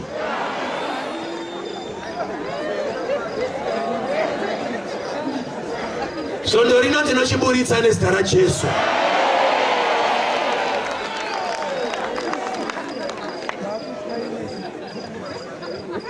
Hazvina mhosva nemhiko dzavakaita. Kana vakatora rukuvhute rwako vakacherera kumusha vakareverera kuti waumbofa wakafamba nechine vhiri vachakuona Krismasi ino. Ndoda kuti Mwari wandinoshumira azviratidze kuti anopa vanhu vake simba rekuti vave nepfuma.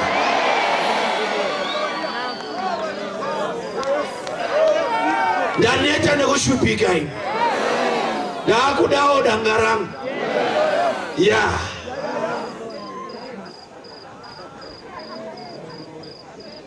Unonyimirwa izvo naSatani.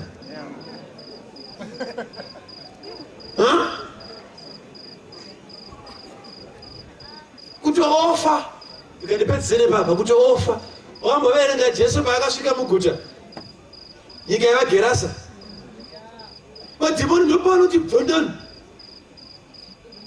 kuda kuti izazvo kanzi iwe unonzi aniwe kanzi rigi kanzi ndochiichocho kanzi ndakuti tiri vazhinji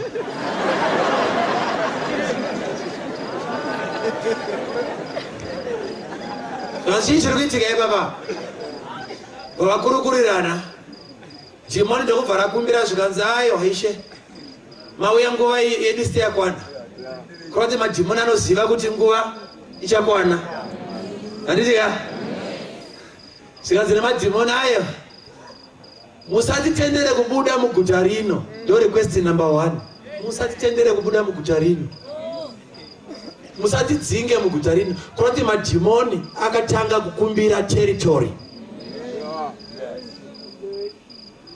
Number 2 zvikanzi tibvumidzewo kupinda munguruve idzo. Ora dhimoni rino respecta anointing.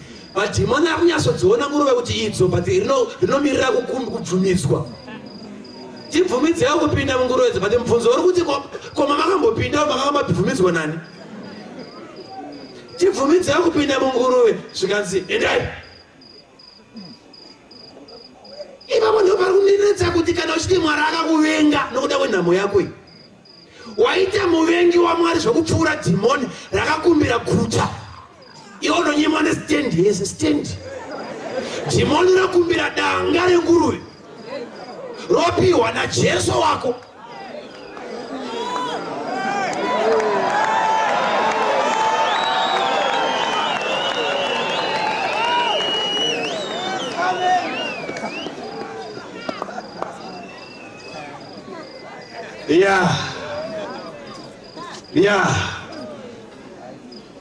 Territorial demon ndokubva rakafa zvikanzi munyika musadini musatidzinge. Tarisaone Zvinonzi Ricky unachiona Jesu akamhanya kwaari.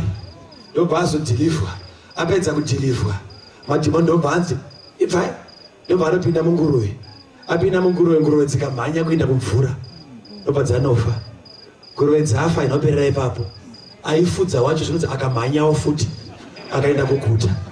Akanoudza vanhu veguta. Vanhu veguta vakauya vachidini? Urikuona pese parangopinda pane kumhanya kunoitika ipapo. Ricky anachimhanya kuna Jesu richimuridzwa kunguruve, nguruve dzichimhanya, mufudzi wenguruve achimhanya kuguta, veguta vachimhanya vachiuya. Saka usafunga kuti nguruve payapinda mumvura yafa nedhimoni rayo. Hazvishamisepo panapa ndogona kutodzinga rimwe dhimoni rakatombodzingwa naJesu.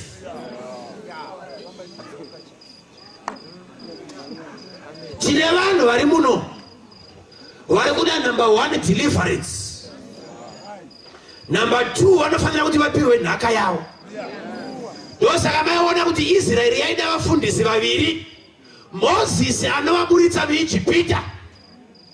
Kuti vaizoda Joshua anopinda navo vogoverwa nhaka.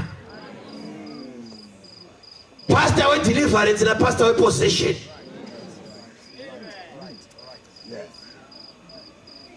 Kwete kuti saizvozviso waitada kuti ive revival. Mumwe angati zvamabuda panze dai anga iri crusade. Chasaka ive revival ndechekuti vacho vakauya kwaJesu havasi kuziva zvavari kuita. Taita vanhu vakasunungurwa kuIjipita vakabva, but Canaan kwacho havasati vasvika. Chatakasiyira hwahwa tikuchishaya.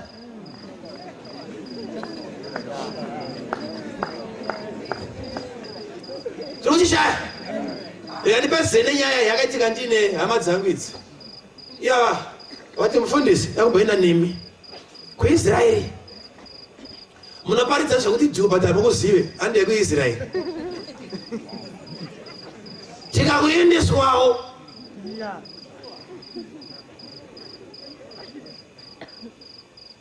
nine hours urimo mudenga.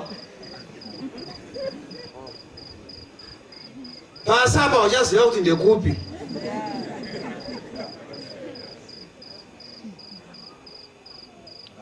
Kodai Mwari asina wakakomborera. Ndikuudza vamwe venyu vari panapa munofanira kutendeuka nhasi musati maenda kumba. Uri kuziva here kuti ndisati ndinda kunamata ndanga ndine shamwariwo. Vabereki vanga vari muvhangeri. Amai muvhangera. But kutendeuka hakutendeuke nekuti waberekwa navakatendeuka. Nditika isi baba kumusha vaimbotiri muzuva ngatipinde mudanga wako mana timbocheka nzeve, wocheka nzeve dzehwai. Waibata so baba itanga watora hwano mubva akasi pari pamakumbo soudza chigero. Woti hwe. Hwe. Sozi mazvona rakomana zvamunoita chichi oi zvigero. Chake chigero. Tida makwikwi kubata tora kake tichinakidzwa but tichirwadziwa. Padzinopera tainzwa kuti komana. Saka kuchekwa kwenzeve kwaizoti kana dzanosangana nedzimwe. Isu kana takutsvaga dzedu unongotarisa chii? Nzeve. But zvaizoitika ndezvekuti yacho yakachekwa nzeve kana yakuzvara mwana inozvara asina kuchekwa. Hakuna mukirisitu anozvara mukirisitu. Yako yakuti ndakazvarirwa muchechi forget. Unotoda kutanga wachekwawo.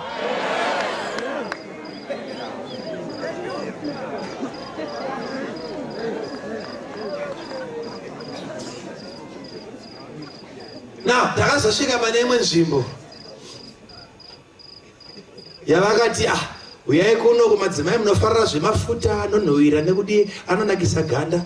Nekuti takasvika paDead Sea madhaka acho chaiwo takazoreswe so zvikanzi zorai moni kwe zotsiendai munogeza kunogeza kudai sonzwa kuti ganda rakudini rakunakidza kungotozvidedu iso mumakanda aya anonhwina netseka. Izvozvo vanotaura kuti muDead Sea mune machemicals arimo avari kutora vachinogadzirisa mafuta kuti madzimai akazora. madhaka ega epaJDC ari kupota achitorwa nevanhu, ari kupera kutorwa navanhu vachisunga vachiisa maplastiki vachipinda nawo mundege.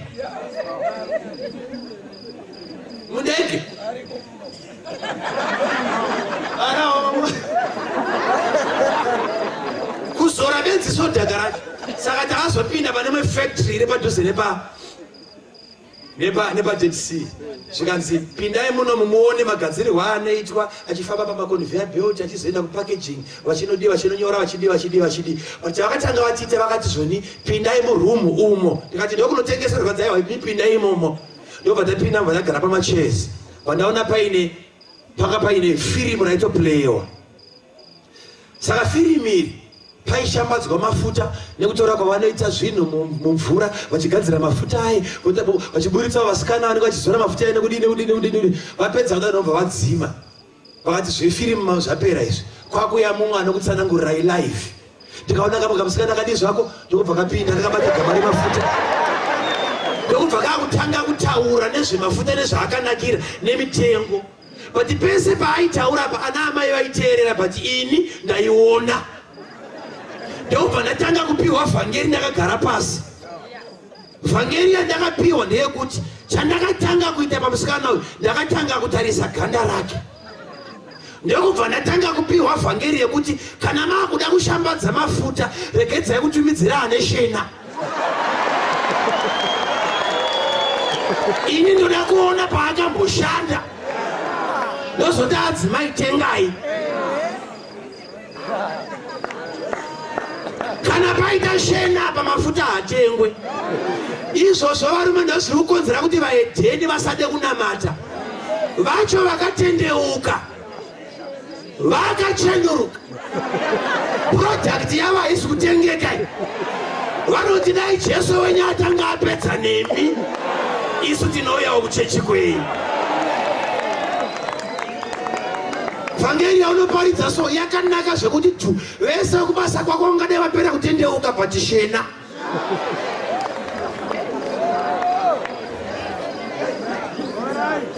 Bhaibheri ndoparinoti murombo kunyangwe akayambira vanhu hondo havatize. Haugone kuparidza vhangeri yesalvation kuti vanhu tizai kwaSatani. It's a limitation. Kuramba wakaita zvawakaita izvi. Tiri kuda vanhu vanogona kunomaketa Jesu achibva pano. Chii chinokonzera kuti vari munyika chaivo akapiwa motikari yekuenda kunonwisa hwahwa naye. Uchichururuka so anenge akaizembera motikari.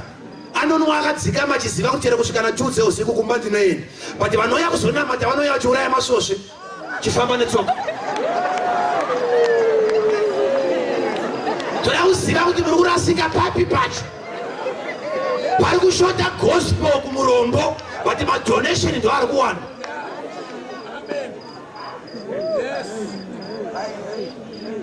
Kuchechi kwenyu kwamunobva kudai makambomira kupa varombo makapa ane anointing. Varombo vangadai vakupera. Osaka muchiona nyika yedu ine machurches ese andori nemadepartments nematare anogara pasi pamusoro pekuti varombo vopiwa sei. But hakuna dare rinoti akazodzwa apiwe. Jesu mbati nekuda kuchikonzera icho chichi kuti munopa murombo zvisirizvo muchagara muinawo havaperi. Kusvika maakuziva zvatwa nemukadzi uyu. Anouya kuzopa kuna akazodzwa ndiye anoenda kunoaprocha murombo.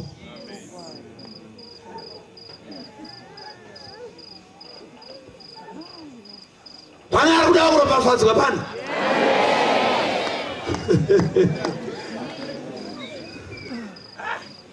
Akenza ndigadzike zvidhina pasi chatanga kuvaka mangwana. Kana usingade zvekugumbuka, usingade zvekushatirwa ibva warofa mangwana usauya. Because pano toda kubata nyaya dzandinoziva kuti Satani haadi kuti udzinzwe. Kanzwa? Ndoda kubata nyaya dzandinoziva kuti Satani anga asingadi kuti udzinzwe. Saka kubva mangwana zvichienda kumberi ndinenge ndichiparidza. Time inenge ndichiparidza iyo zvinenge zvichitoitika. mese munenge mauya panapa mangwana kana pangoita zvangoitika pauri papo unenge uchingosumudza ruoko mainda sesa zaripo zvandenge chitaura panapa ndiri kuya kuzodeclare hadzirambe richingodzokorodza nakungodzokorodza kungotaura urombo nekungotaura urombo. Taakuda kushandura nyaya dzedu. Wakaita zvawakaita izvi ukachiwana chandiri kutaura ichi negrade 7 yako unodya mari ukaita nyongo ngore rimwe. Shona ndinokuvimbisa.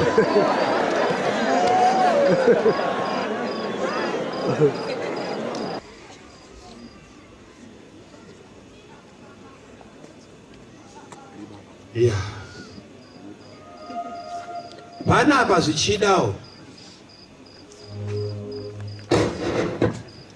tine vamwe vanoti vanzwa shoko saizvozvi anotanga kunzwa kuti shuwa mufundisi mandinonokera but kutendeuka chako chako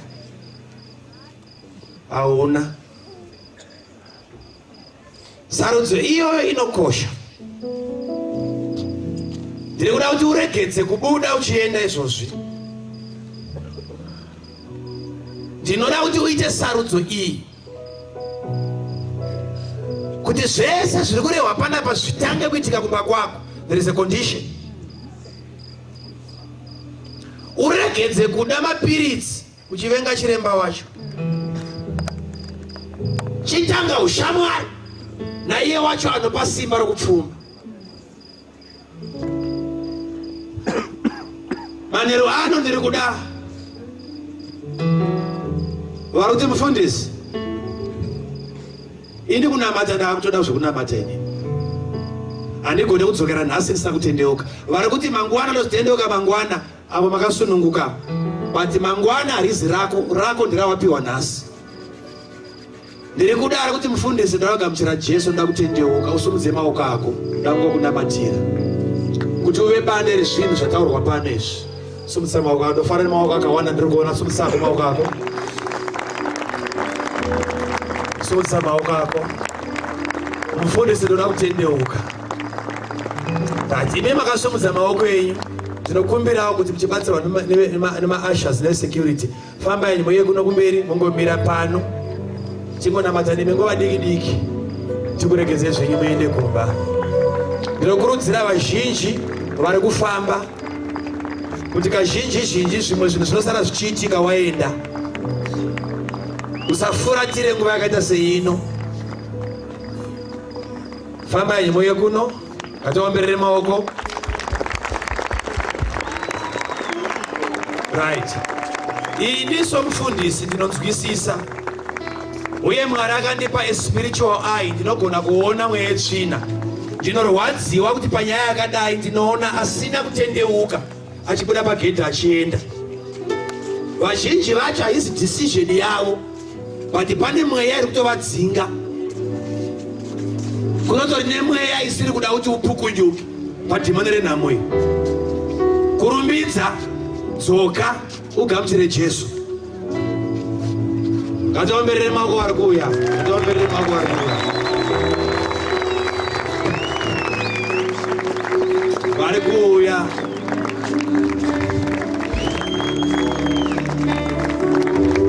Dzoka nometa mauya muri shamwari. Ndo panotangira Mwari kuona kuti wakuda kusiyana nadzo.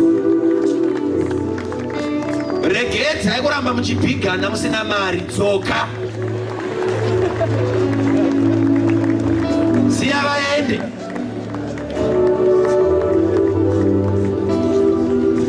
Ukatadza kuende simba pamusoro peshamwari dzako idzi uchiri kure nakupukunyuka.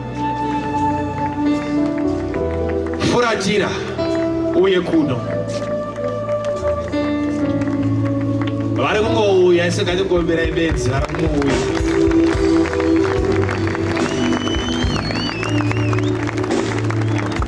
Ndokutozvigona.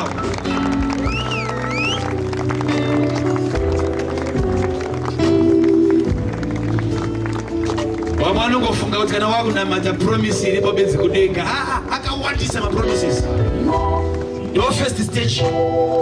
Tinenge tichifamba newe musangano paunopera 14 days varume kubva patakatanga musi weMonday. kusvika patinopedza hapana chakanaka. Hapana chakanaka. Swederai uko, swederai uko. Tinokumbira kuti imi vari kuko swederai uko.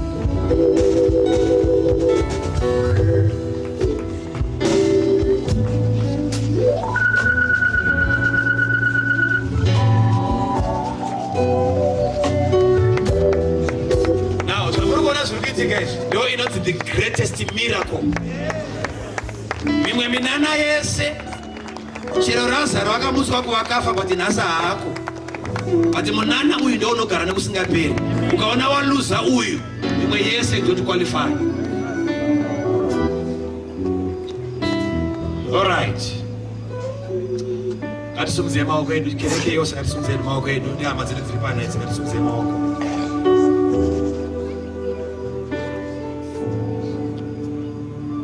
Ndoda kuti ndinamate zvandinotaura ndo zvamuchataura, munongodzokorodza mazwi iwayo. Right. Ndokumbira umbo wesecurity amanye pano 2 kana 3 wesecurity amanye pano pakataura.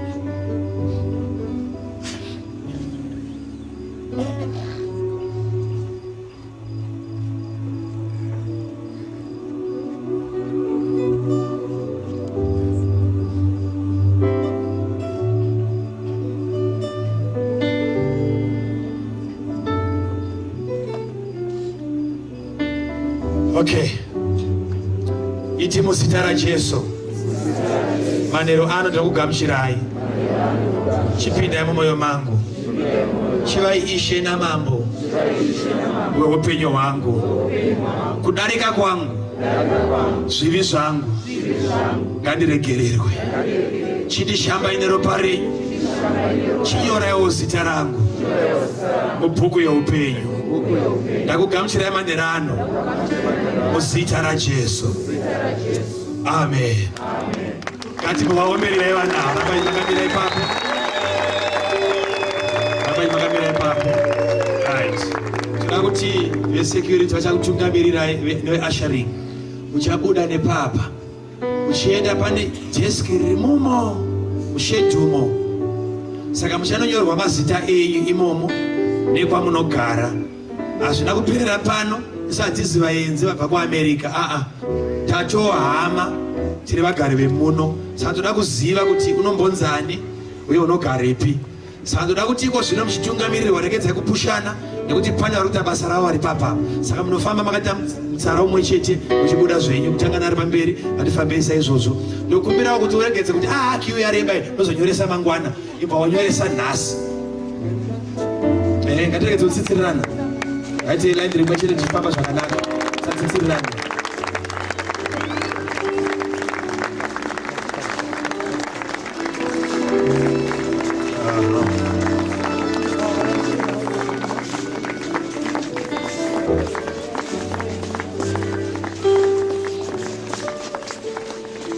Atirambe tingovaomberera vagona.